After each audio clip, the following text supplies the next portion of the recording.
The sky above the turned black. It was not night, it was not clouds, it was ships, thousands of them. They came from the dark places between stars, and they came hungry. Ambassador stood on the balcony of the great hall. He watched the first bombs fall on the eastern cities. Orange fire bloomed on the horizon. The screams of his people filled the air, carried by the wind. He was old. He had seen many things in his long life, but he had never seen death come so fast. The swarm had arrived. For 300 years they had heard stories about the swarm. They were not like other species. They did not want land. They did not want resources. They did not want slaves. They wanted only one thing. They wanted to feed. And they fed on everything: flesh, metal, stone. They consumed worlds until nothing remained but dust and silence. Turned away from the burning sky, his legs shook as he walked back inside.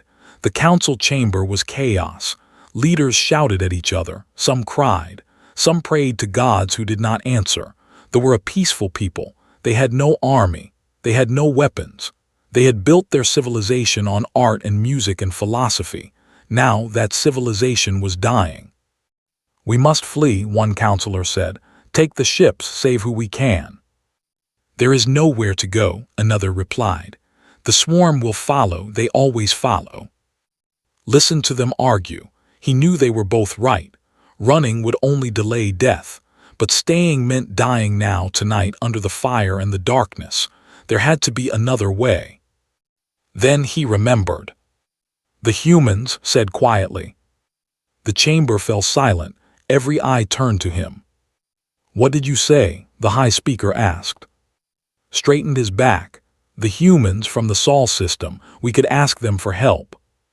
A wave of whispers moved through the room. Some laughed, some looked afraid. The humans were not like other species in the galaxy. They were young, barely a few centuries into space travel, but they were different, strange, dangerous. They had watched humanity from afar. They had seen the human wars. They had seen how humans fought each other with terrible weapons: nuclear fire, chemical death, machines that killed without mercy. The galaxy had one rule about humans: do not make them angry. Do not give them a reason to notice you. "You want to invite those monsters to our world?" a counselor shouted. "Are you mad?" "The swarm is already here," replied. "What more can we lose?" The high speaker raised a hand for silence. He was very old, older than. His skin was gray and his eyes were tired. But there was still wisdom in those eyes. "Ambassador speaks truth," he said slowly. "We are dying. Perhaps we will die tomorrow. Perhaps we will die in 1 week, but we will die unless someone saves us." He paused. "Send the signal, call the humans." Bowed, he walked to the communications center. His hands trembled as he activated the long-range transmitter. He had never spoken to a human before. No had. They had always been too afraid. He composed the message carefully. Simple words, honest words. "This is Ambassador of the people. Our world is under attack. The swarm has come. We have no weapons. We have no defense. We are dying. Please, if you can hear this, please help us. We beg you." He sent the signal toward Earth. Then he waited. Across the galaxy the message traveled. It crossed empty space.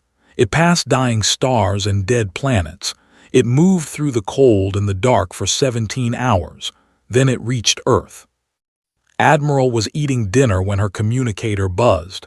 She looked at the screen and stopped chewing. The message was from space. That was strange. They never contacted anyone. She read the message 3 times. Then she put down her food and stood up. Was 42 years old.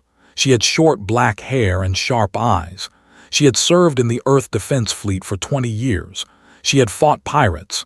She had stopped rebellions. She had seen death and blood and pain, but she had never seen anything like this message. She walked to the command center. Her officers looked up as she entered. "Get me the War Council," she said. "Now." Within 1 hour, the most powerful people on Earth gathered in the secure chamber. Presidents, generals, admirals, scientists. They all read the message from The swarm, General Menu said. He was a big man with a face. I thought they were just stories. They are real, a scientist replied. We have data. They have destroyed 43 civilizations in the last 1,000 years. They consume everything. And now they are attacking this, said. They are asking us for help. The room was quiet. Everyone knew what this meant. Humanity had never fought an alien war before. They had never been asked. The galaxy feared humans. They called them violent, primitive, dangerous. No one wanted human help. Until now. Why should we care? One politician asked. They never helped us. They ignored us for centuries. Let them fight their own battles. Looked at him coldly. Because if the swarm finishes with they will come for us next. This is not charity. This is survival. She is right, General Menu said. We fight them there or we fight them here. I prefer to fight them there. The War Council voted. It was not close. Humanity would answer the call. Return to Fleet Command. She stood before the great window and looked out at the ships. 12,000 warships floated in orbit around Earth. They were beautiful, they were deadly, and they were ready. She activated the fleet-wide channel. Her voice reached every ship, every soldier, every pilot. This is Admiral, the people are dying. An enemy called the Swarm is destroying their world. They asked us for help. They begged us. She paused. We do not beg, we do not run, we do not hide. We are human. And when someone asks for our help, we answer, prepare for departure. We leave in 6 hours. We go to war. Across the fleet, engines began to warm. Weapons were checked. Soldiers said goodbye to their families. The galaxy had never seen a human armada before. They were about to learn what Earth could do. 6 hours later, the fleet jumped into hyperspace. The stars blurred and stretched. 12,000 ships carrying 8 million soldiers moved toward space. On the Burning looked up at the dark sky. He did not know if his message had been received. He did not know if help would come. But somewhere in his heart, he felt a small spark of hope. The humans were coming, and they were bringing fire and steel. Commander stood on the bridge of the flagship Eternal Dawn. Through the viewport, he watched the blue tunnel of hyperspace swirl and dance. Beautiful, peaceful, strange that such beauty was carrying them to war. He was a tall man, lean and strong. His face was calm, but his eyes were always watching, always thinking. He had been a soldier for 25 years. He had fought in the Mars uprising. He had led the assault on the pirate stations of Titan. He had never lost a battle. Some said he was lucky. He knew better. Luck was for fools. Victory came from planning, from discipline, from knowing your enemy better than they knew themselves. But this enemy was different. He looked at the data screens around him. The swarm. His intelligence officers had gathered every piece of information they could find. It was not much. The swarm did not leave survivors. They did not take prisoners. They did not negotiate. They simply consumed. The reports said they were not truly alive. Not in the way humans understood life. They were something between organic and machine. Their bodies were grown, not born. Their minds were connected to a central intelligence. When one swarm creature saw something, every swarm creature knew about it. They learned fast. They adapted faster. And they had never been defeated. Close the data screen. He did not believe in unbeatable enemies. Every creature had weaknesses. The swarm had been fighting weak civilizations, peaceful peoples who had forgotten how to kill. They had never faced humans. Commander, his first officer said, we will exit hyperspace in 2 hours. Nodded, gather the senior officers in the war room. I want all captains on screen in 30 minutes. He walked through the ship. Soldiers stood at attention as he passed. He saw fear in some eyes. That was normal. Only fools felt no fear before battle, but he also saw determination, pride, anger. These were human soldiers. They had something the swarm had never encountered. They had fire in their hearts. The war room was large. Screens covered every wall. In the center, a holographic map showed space. Red dots marked the swarm fleet. There were many red dots, too many to count. The faces of ship captains appeared on the screens. 200 faces, 200 commanders. Each one led a battle group of 60 ships. "Listen carefully," said. "In 2 hours we enter combat. Many of us will die. This is the truth, and I will not hide it from you. But we will not die for nothing. We will die to protect people who cannot protect themselves. We will die to show the galaxy that humanity stands for something. And we will die killing so many swarm that they will remember our names forever." The captains were silent. They were listening. "The swarm has never fought us. They do not know what we can do. They think we are like the others, weak, soft, afraid," smiled coldly. "They are wrong. We were born from war. We grew up in war. War is in our blood, in our bones, in our very souls. Let them learn the cost of threatening those we protect." He activated the tactical display. "Here is the plan. The swarm fleet is gathered around they are feeding. They are distracted. We will hit them hard and fast. Strike groups Alpha through Gamma will engage the main fleet. Strike groups Delta and Echo will protect the transports. We have 3 million ground soldiers ready to land on the planet. Our job is to give them that chance." Captain's face appeared larger on the screen. She was young, maybe 30 years old. Sharp features, bright eyes. She commanded the destroyer Unbroken Will. "Commander," she said, "the enemy outnumbers us 5 to 1. Standard tactics will not work." "You are correct," replied. "That is why we will not use standard tactics. We will use human tactics. We will be fast. We will be aggressive. We will hit them where they least expect. And we will not stop until they break or we do." Another captain spoke. "What if they do not break?" Looked at him steadily. "Then we will make them bleed so badly that the next species they attack will have a chance to survive. Either way, the swarm will learn to fear humanity today." The meeting ended. The captains returned to their ships, stayed in the war room alone.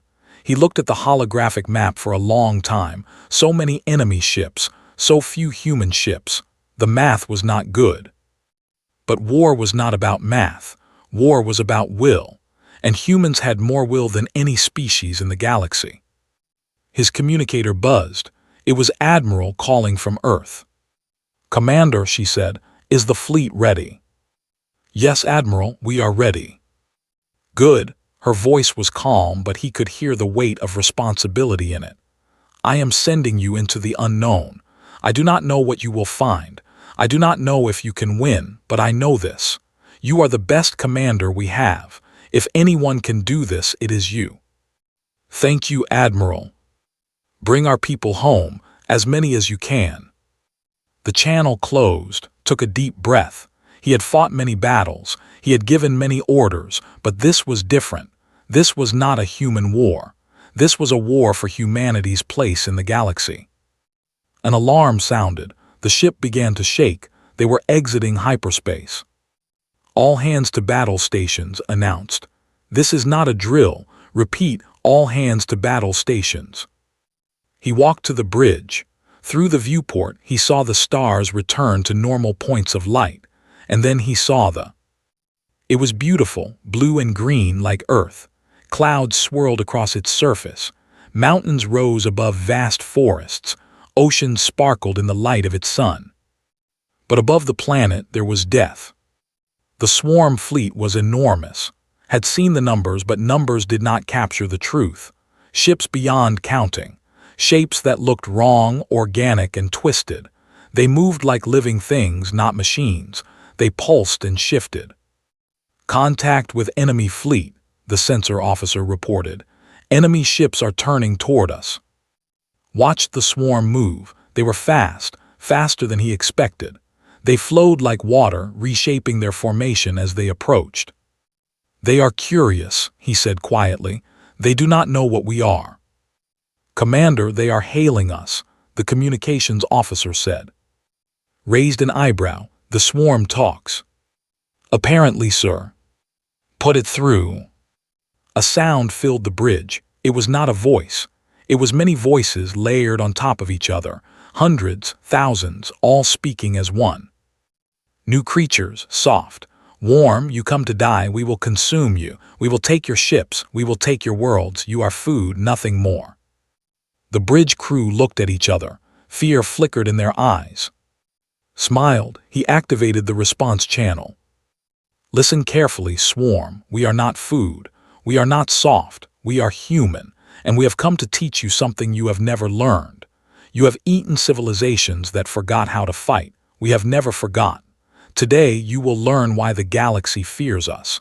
Today, you will learn what it means to face the children of Earth. And when we are done, you will wish you had never heard of humanity. He closed the channel. He looked at his crew. All ships attack. Show them what we are. The human fleet moved forward. 12,000 ships against 60,000. They should have been afraid. They should have run. But they were human, and humans did not run. The battle for space had begun. The first shots lit up the darkness of space. Human-fired metal at speeds that bent physics. Missiles streaked across the void, their exhaust leaving trails of fire. The swarm answered with weapons that looked like liquid light, burning holes through shields and armor. Captain gripped the arms of her command chair. The unbroken will shook as enemy fire struck her shields. Around her, her crew worked with calm efficiency. They had trained for this. They had dreamed of this. Now it was real. Shields at 70%, her tactical officer reported. Enemy cruisers approaching from port side. Looked at the tactical display. 3 swarm cruisers were breaking from the main battle to intercept her destroyer. They were bigger than her ship, much bigger. Their hulls twisted and pulsed, covered in growths that looked almost alive. Standard doctrine said to retreat. Standard doctrine said a destroyer should not engage 3 cruisers alone. Standard doctrine was written by people who had never faced an enemy like this. Helm hard to port, ordered. Take us toward them. Her helmsman looked at her. Captain. You heard me. All power to forward weapons. We are not running. The unbroken will turn toward the enemy cruisers. It was a small ship against giants. It should have been suicide, but saw something the swarm did not understand. She saw opportunity. The swarm fought with overwhelming numbers. They surrounded their enemies. They crushed them slowly. They had never faced an enemy that charged straight at them. It confused them. For just a moment, the cruisers hesitated. That moment was enough. Fire everything, commanded. The destroyer's weapons erupted. Slugs tore into the lead cruiser. Missiles followed, punching through weakened armor. The cruiser shuddered. Its surface cracked. Something dark and terrible leaked from the wounds. Direct hit, the tactical officer shouted. The lead cruiser is damaged, but the other 2 are still coming. Watched the remaining cruisers close in. They were angry now. She could feel it somehow. The swarm did not like pain. They were not used to it. Evasive pattern Delta, keep firing. The unbroken will dance through space. It was smaller than the cruisers, faster. Enemy weapons burned the darkness around it, but the destroyer kept moving, kept dodging. Crew moved with perfect coordination. Every shot was aimed. Every maneuver was precise. Another cruiser took a missile to its core. It began to spin, out of control. The third cruiser tried to pull back, to rejoin the main fleet. Do not let it escape, said. Pursue and destroy. The unbroken will chase the fleeing cruiser. It's pounded the enemy ship. Piece by piece, the cruiser broke apart. Its strange, organic hull tore open. The intersections were revealed, full of things that did not want to look at too closely. Things that had once been other species, absorbed and twisted. Finally, the cruiser exploded, silent in the vacuum of space, beautiful and terrible. Let out a breath. Her hands were shaking. She looked at her crew. They were alive. They had just killed 3 ships 5 times their size. Damage report, she said. Shields at 30%. Minor hull damage on decks 7 through 9. 3 crew injured, none dead. Nodded, she activated the fleet channel. This is Captain of the Unbroken Will. I have destroyed 3 enemy cruisers. The swarm can be killed. Repeat, the swarm can be killed. Hit them hard. Hit them fast. Do not give them time to think." Across the battlefield, human ships heard the message. Something changed. The fear that had been holding them back began to fade. If one small destroyer could kill 3 cruisers, what could the whole fleet do? Commander heard the message on the bridge of the Eternal Dawn. He smiled. Had always been bold. Now her boldness was spreading to the entire fleet. "All ships increase attack speed," he ordered. "The enemy is not invincible. Show them what human courage looks like." The battle shifted. Human ships stopped trying to fight like the textbooks said. They fought like humans. They broke formation. They took risks. They charged into gaps in the enemy line, firing at point-blank range. They used themselves as shields to protect damaged allies. They fought with a fury that the swarm had never seen. On the below watched the battle from a bunker. He had never seen anything like it. The human ships were so small compared to the swarm. They should have been destroyed in minutes, but they kept fighting, and they kept winning. "They are insane," a young said beside him. "They are actually winning." "They are not insane," replied softly. "They are human. This is what they do." In space, the battle raged. The swarm tried to adapt. They changed their tactics. They focused fire on individual human ships, trying to overwhelm them. But every time they destroyed one ship, 3 more would appear to take its place. The swarm collective mind was confused.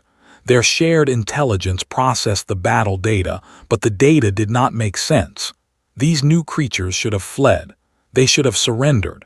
Every other species had surrendered when they saw the swarm's numbers. Why did these ones keep fighting? Destroyer was in the thick of it now.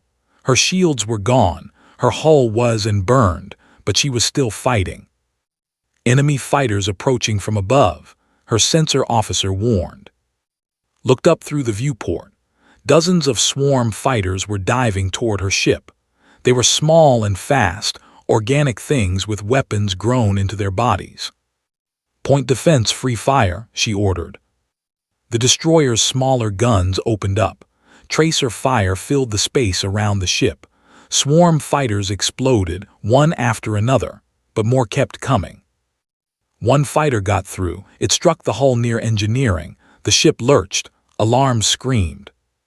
"Hull breach on Deck 12. Engineering reports fire in the secondary reactor." Made a decision. Seal Deck 12. Vent the atmosphere to kill the fire. Reroute power through backup systems. It was a cold choice. There were people on Deck 12, but if the fire reached the main reactor, everyone would die. "Captain," a voice came through the communicator.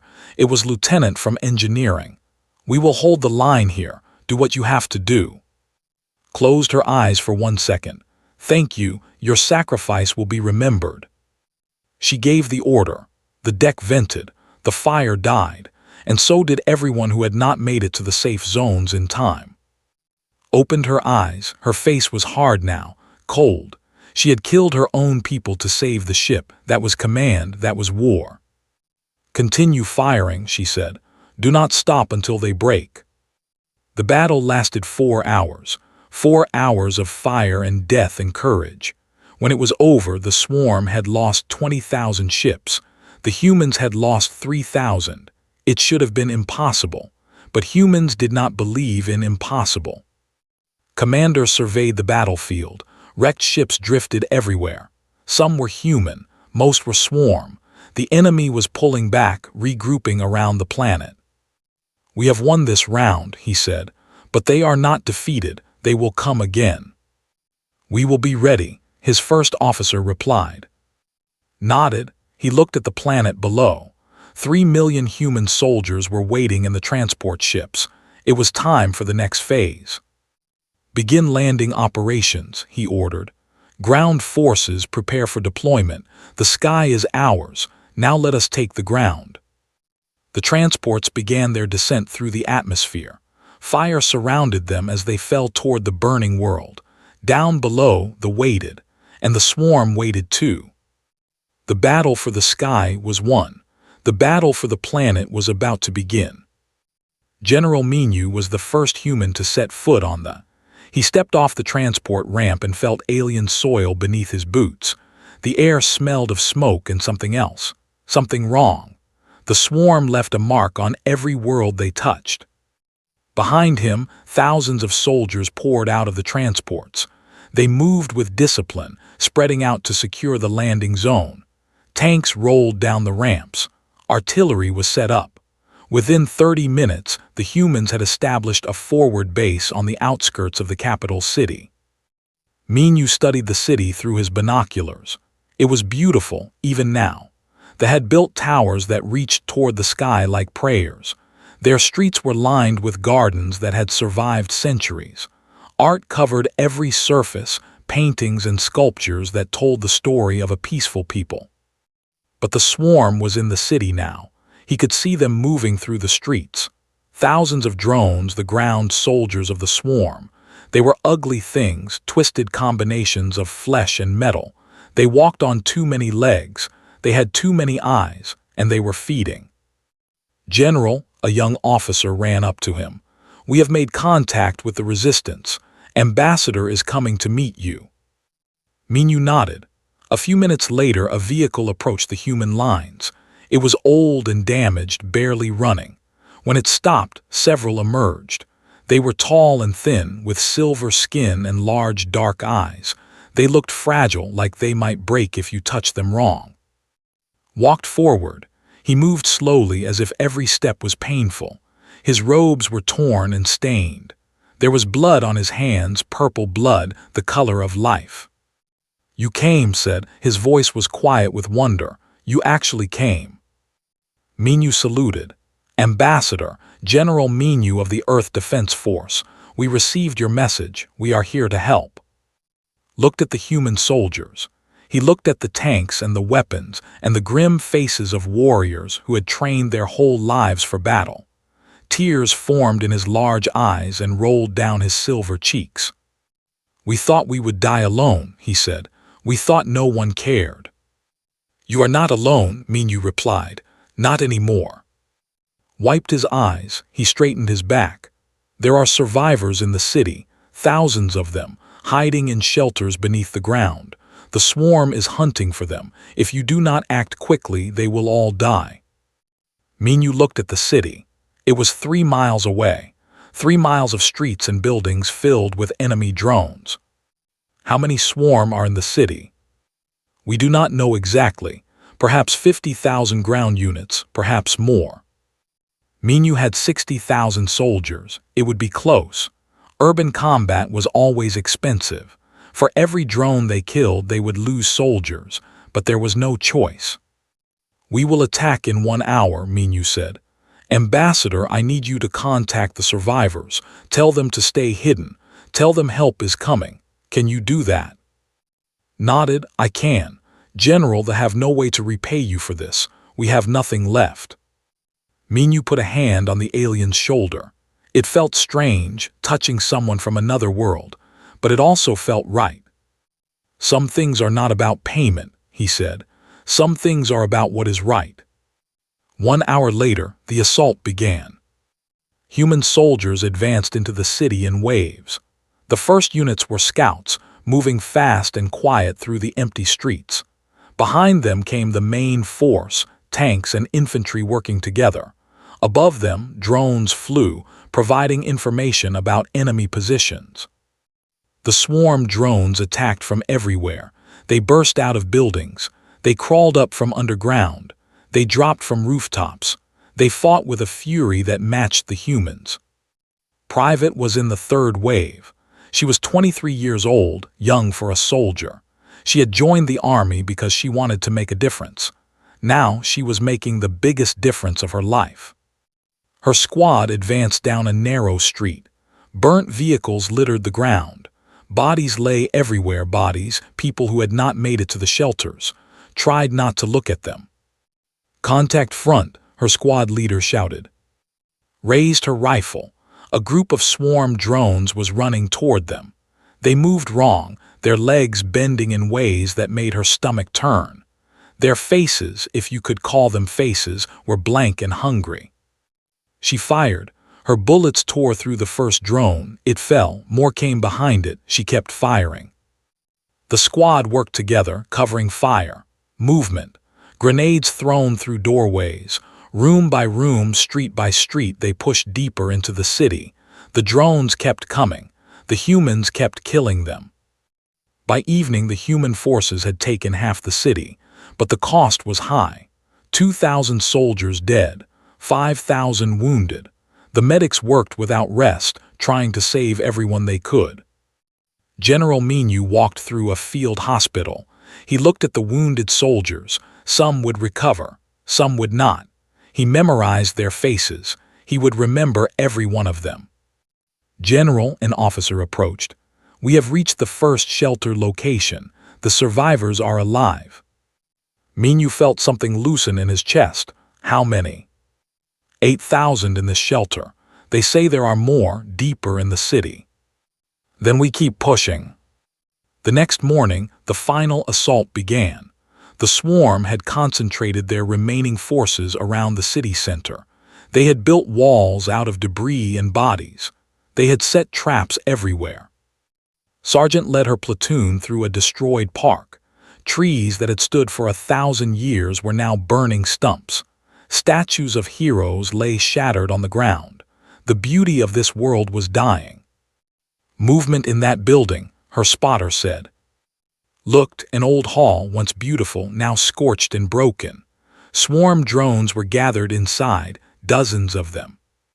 Bring up the heavy weapons, ordered. A soldier carried forward a plasma launcher. He aimed at the building. One shot. The front wall exploded inward. Fire consumed the drones inside. Move up, commanded. They pushed through the burning ruins. On the other side, they found something that stopped them cold. A group of children huddled in a basement. They were crying. Their parents lay dead around them, killed trying to protect their young. Lowered her weapon. She walked slowly toward the children. They looked at her with huge, terrified eyes. They had never seen a human before. They did not know if she was friend or enemy. It is okay, said softly. I'm here to help. You are safe now. One of the children, a small girl, reached out and touched his hand. Her fingers were cold and trembling. Are you an angel? The child asked. Did not know what to say. She was no angel. She was a soldier. She had killed today. She would kill more before this battle ended. No, she said finally. I am human, and I promise you we will not let anything hurt you. She picked up the child. Her squad gathered the others. They carried them back to the safe zone, to the medics and the food and the protection of human weapons.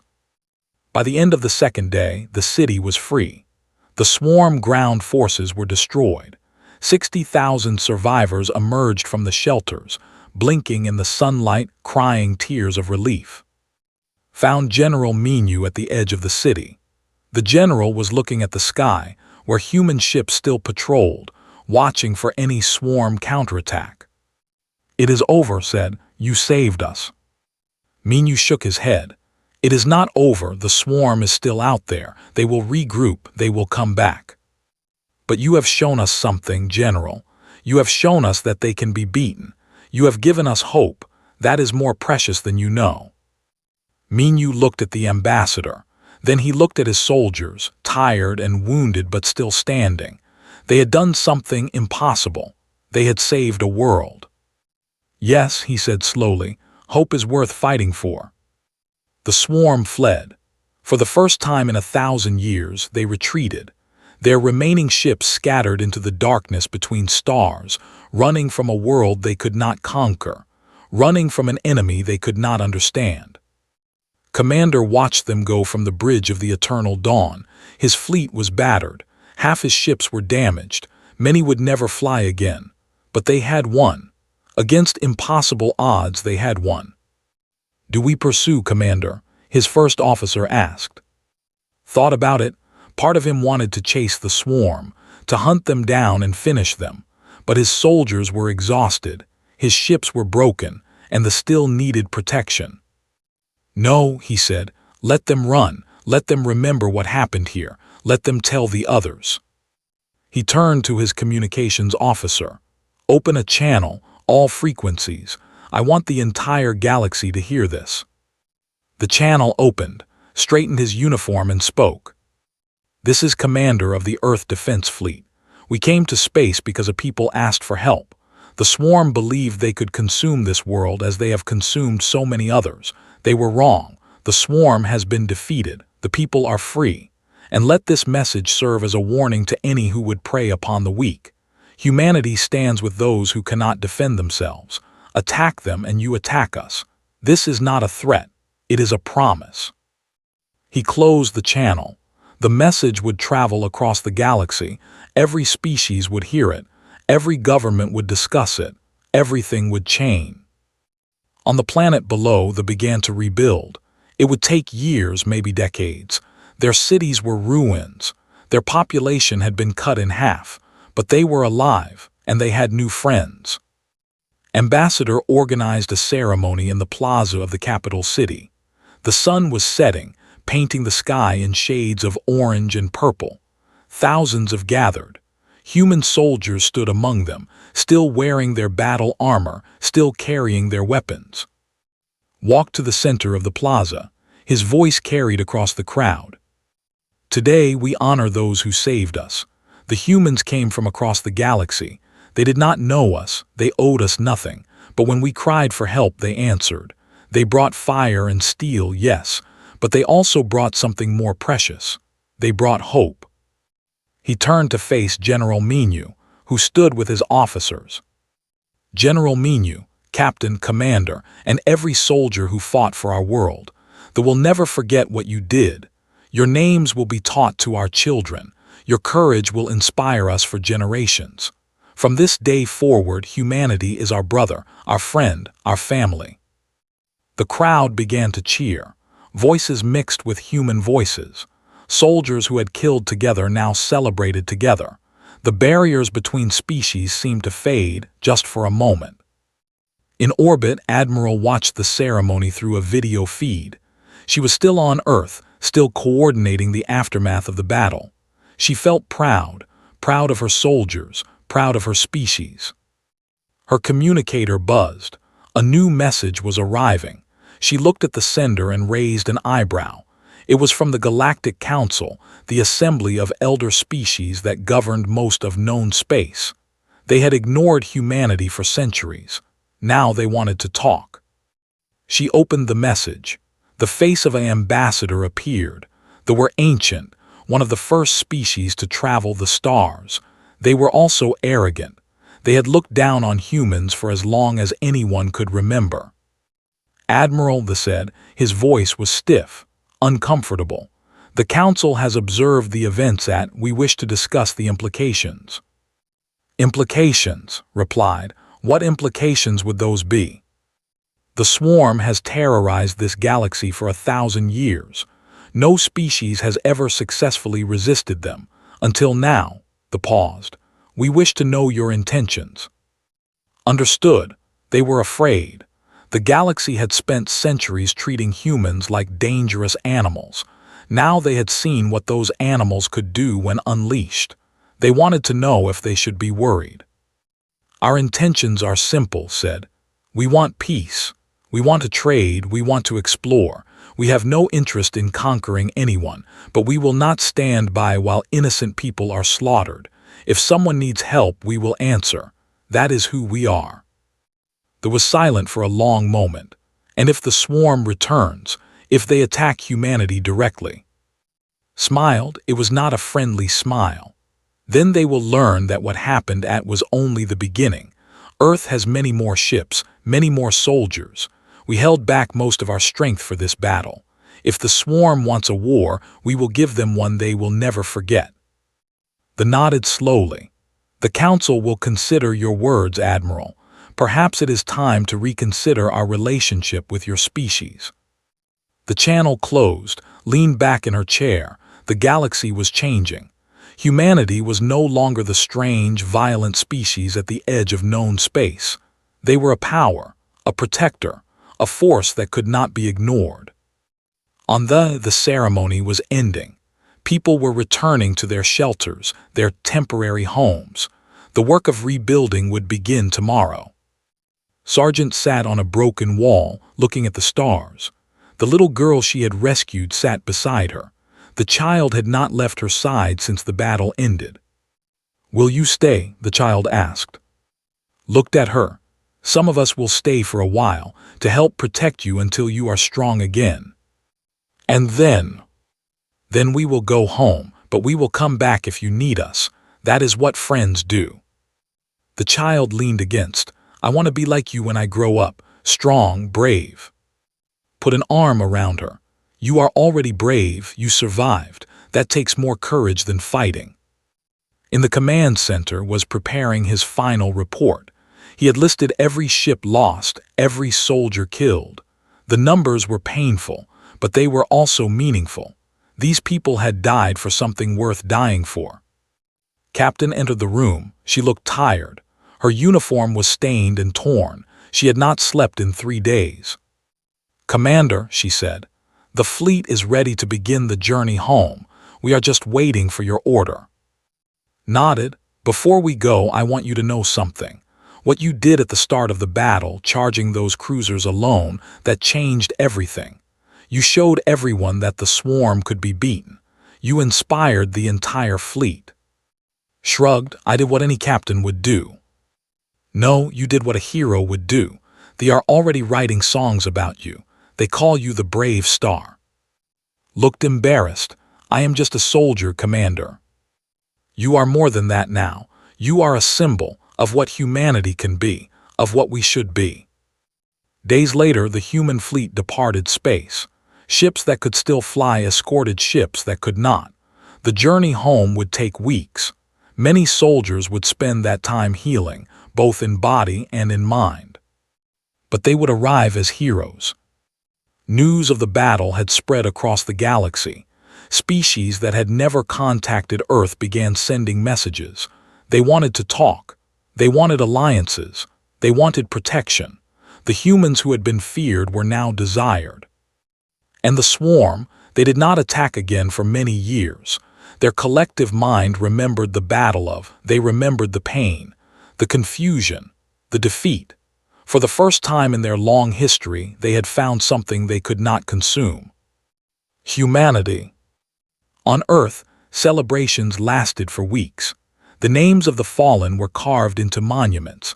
The survivors were honored with medals and parades. Parents told their children stories of the brave soldiers who had crossed the stars to save strangers. And in a small apartment, Admiral sat alone with a cup of tea. She looked at a photograph on her desk. It showed her standing with and Minu. They were smiling. They looked young and unafraid. The galaxy had changed. Humanity had proven itself, but knew that this was only the beginning. More challenges would come. More battles would be fought. The swarm was still out there. Other threats existed that they did not even know about yet. But now the galaxy knew something important. When darkness came, when hope seemed lost, when all seemed doomed, there was a species that would answer the call. A species born from war but fighting for peace. A species that would bring fire and steel to defend those who could not defend themselves. The galaxy would remember, and the swarm would never forget. Humanity had arrived, and they were here to stay.